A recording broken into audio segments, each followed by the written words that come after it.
الحادث مويع وشنيع.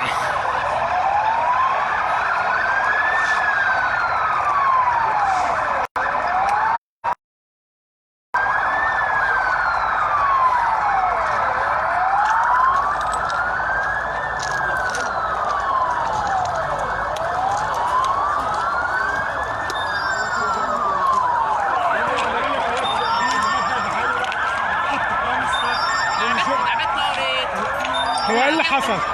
انا والله ما انا كنت راكب قدام حضرتك انا وكريم واقفين اهو مش فوق العربيه في القطر. الحادثه لولا ان الجثث اللي كانت ميته في الارض كان فيها روح. القطر دخل في حاجه ولا لا؟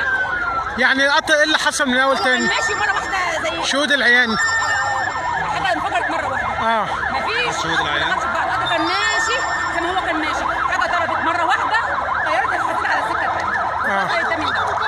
مفيش القطر ما دخلش على القطر. لا ما مش على القطر.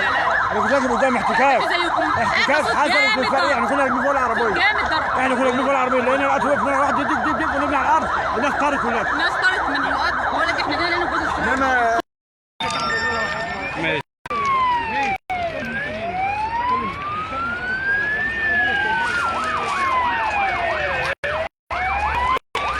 أمن وعربات الإسعاف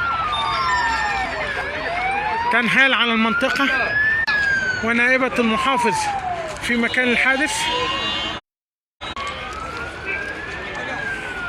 وإلى الآن لم تظهر أي معلومات مؤكدة حول الحادث، وجميعها روايات شهود عيان بانقلاب القطار بشكل